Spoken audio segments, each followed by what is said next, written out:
Welcome to the Work Hard, Play Hard podcast. My name is Rob Murgatroyd, and I am a former doctor turned lifestyle entrepreneur. Each week, I interview some of the best minds on the planet on the science of achievement and the art of fulfillment. Today's episode is a mini-sode that we call Fri-Date with the Wife.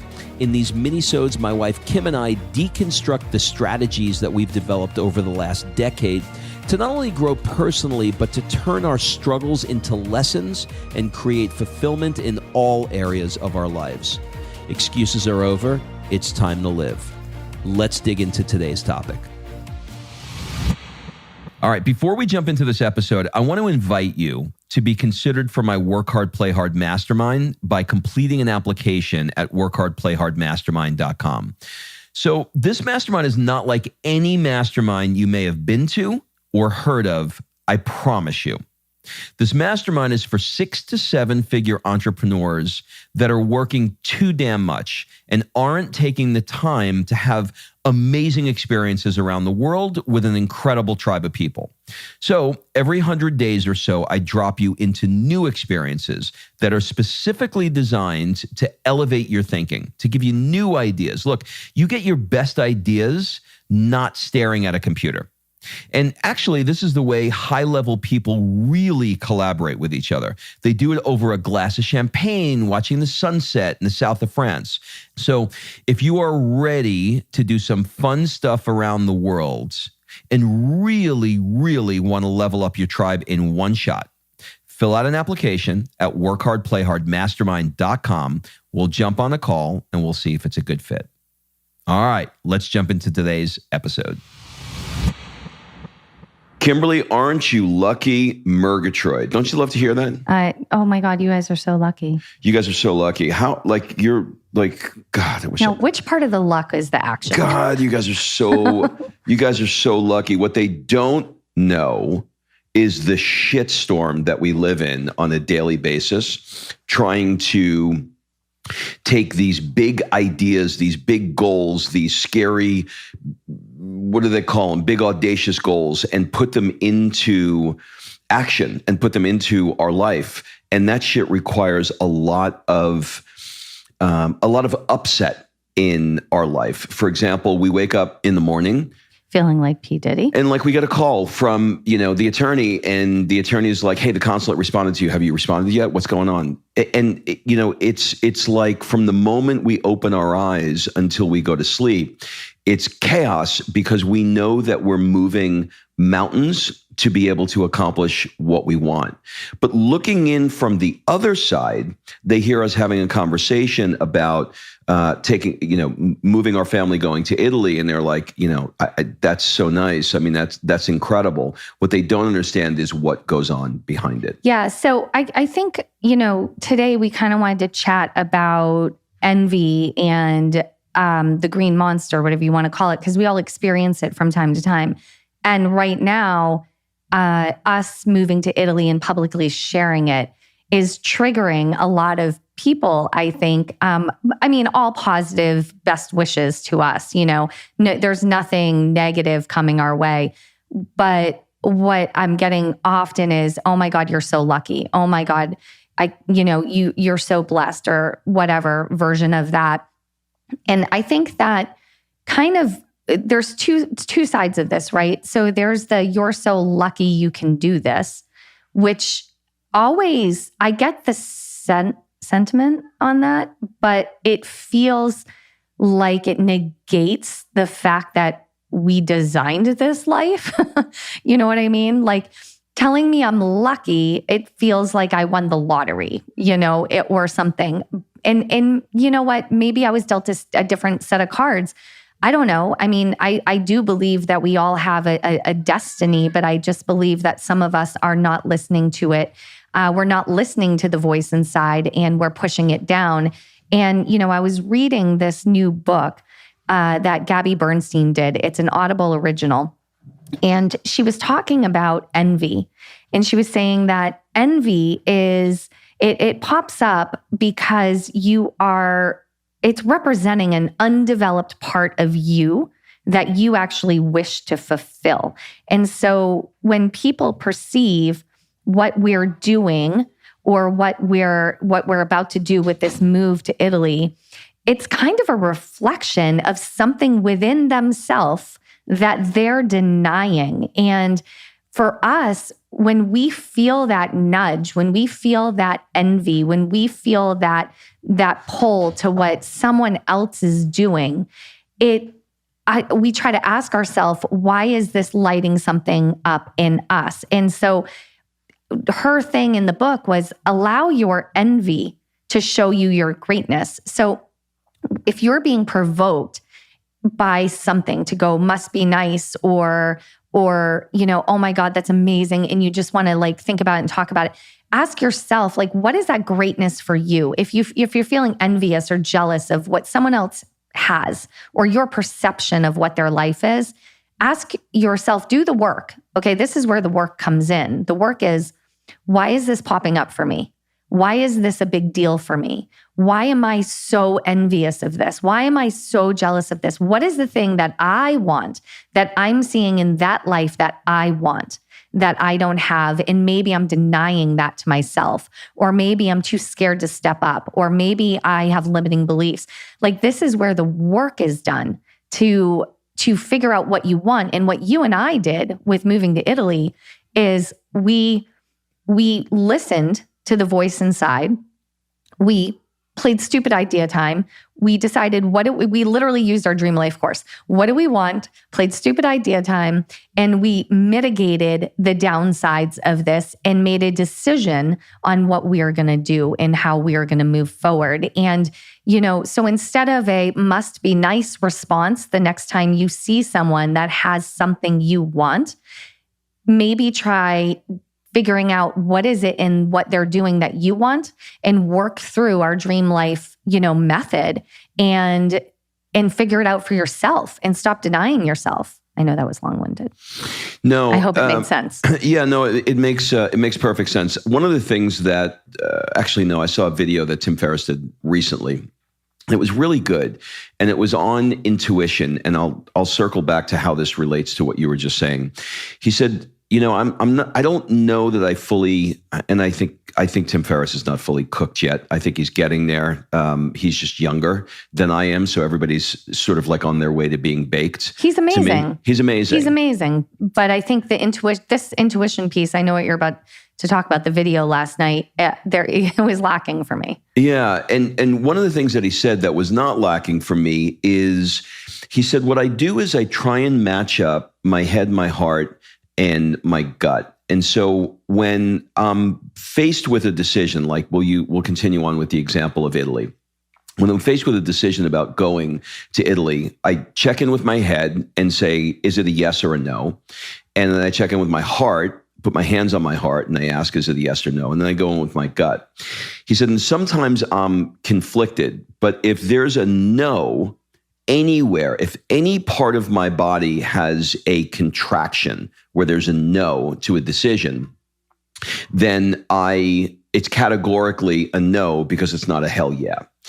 And the way it relates here is, one of the areas with jealousy is I can fall guilty or victim to jealousy. Not that jealousy is, some bug that comes over from, some part of the world that attacks me. It's my brain, sort of like, stepping into this world of jealousy. And it is definitely an Achilles heel for me, because when I look at people who are more successful than I am, in quotes, I automatically compare it to myself. And the way I used what he just described with your head, your heart, and your mind is, I think about the person that I am jealous about.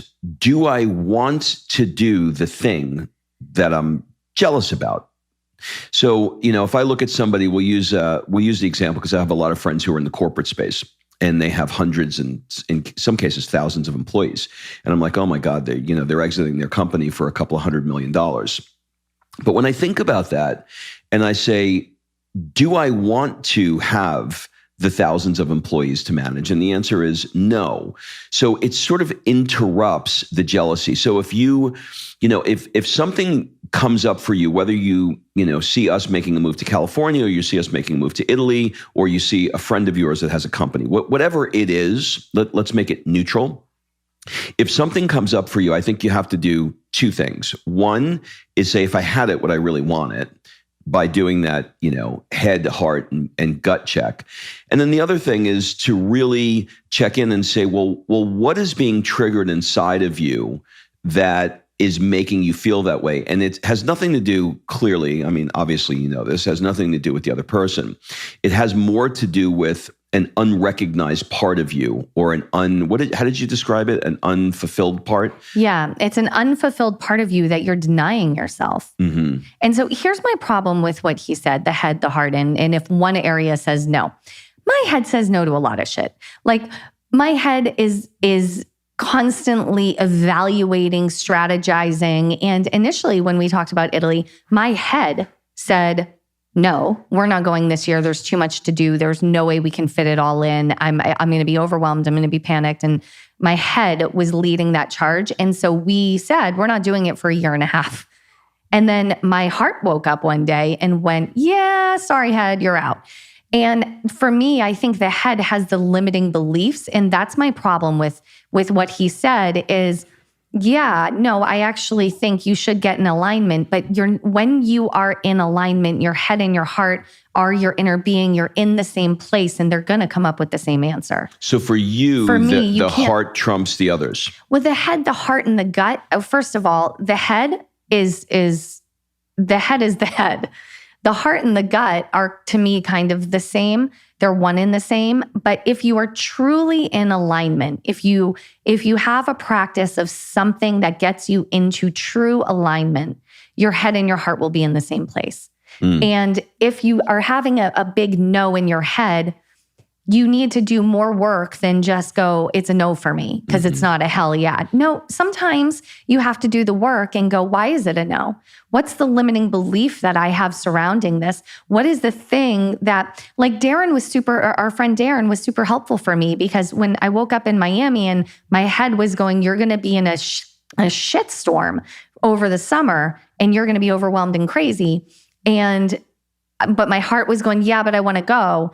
My friend Darren, I asked him, I said, what do you think? And he said, well, let me ask you a question. I said, sure. He said, if you did this in a year, when would you start the process? I'm like, around the same time I'd be starting it now. He's like, right. So you're just delaying the same exact overwhelm, possibly preparing a little bit more for it, but there's a lot of downsides to not going now. So for me, like, if my head just won that battle, we wouldn't be going. So what was it about that original feeling of not wanting to go at that time that you were feeling? I was stifling my heart. I was stifling my gut. I was denying myself what I really wanted because my head was terrified. Why? Because your head was terrified. Because my head was terrified. And now I'm going, okay. So in my head, I was like, well, I'd have a year to plan for this. But that's not really accurate, because you can't start this visa process or moving process until 90 days before anyway. So really, I'd be wasting a year. You were effectively trying to put off the inevitable. I was putting off the inevitable. Because what was in front of you was fear. Yeah. And so that's the problem with his statement, because in true alignment, you're going to get the same answer. And you're going to get one answer. When you're in alignment, the actual word of alignment means you're in a line, right? You're in alignment. So you're going to get one answer. And you have to work through the limiting beliefs, the pros and the cons. That's why, when we sit down and we do our decision-making process on things, it's so helpful, because we can clearly see where the pros and the cons are and where the mitigation needs to happen. And that puts my mind at ease. And even though I am in said shitstorm that I knew I was going to be in, I'm in the overwhelm, I'm taking it on knowing that this would be the case regardless. And it's just whether I delay that or I delay the greatness that's coming to me, or I just deal with the shitstorm now.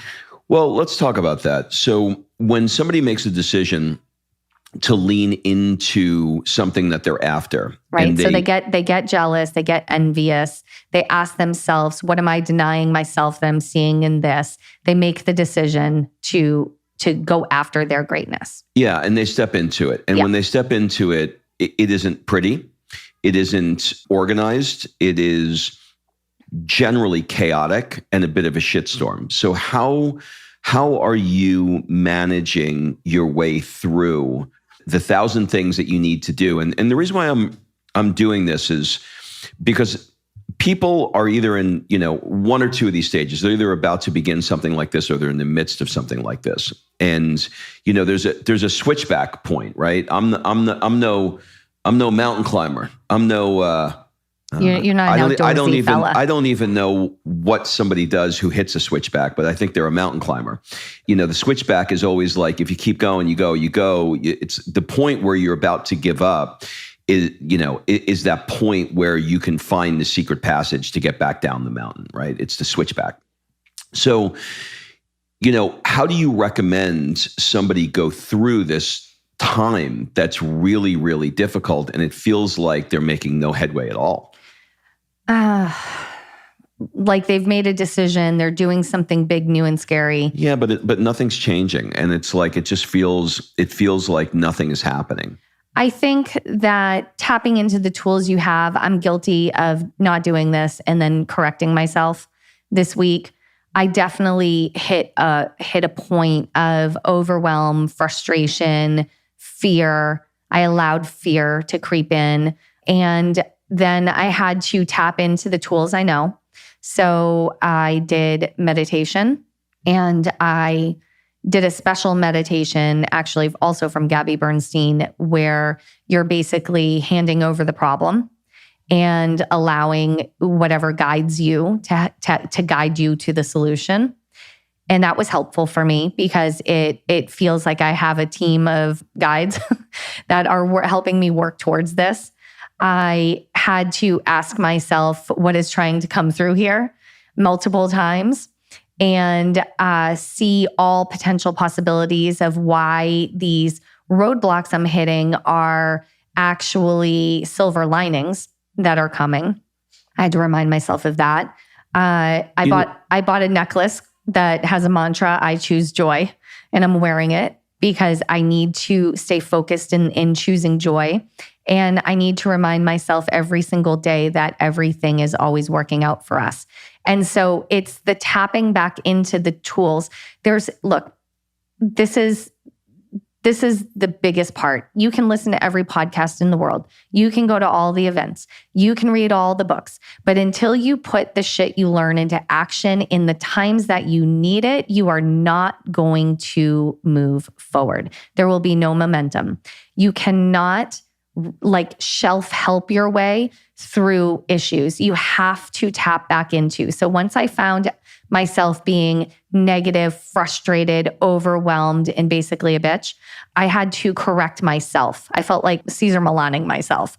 And I put myself, like I said, into meditation and trying to push myself back to the places that I know I need to be in, and being guided and using my tools that I've learned. And I've spent so much time and energy learning the tools. I need to use them. It's easy to have the tools when things are good. It's not easy to have the tools when you're hitting roadblocks.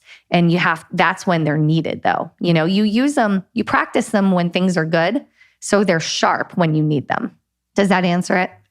It does. It does. I've had a new awareness recently that I used to think that if you really, really want something, that your desire for wanting it is the path to getting it.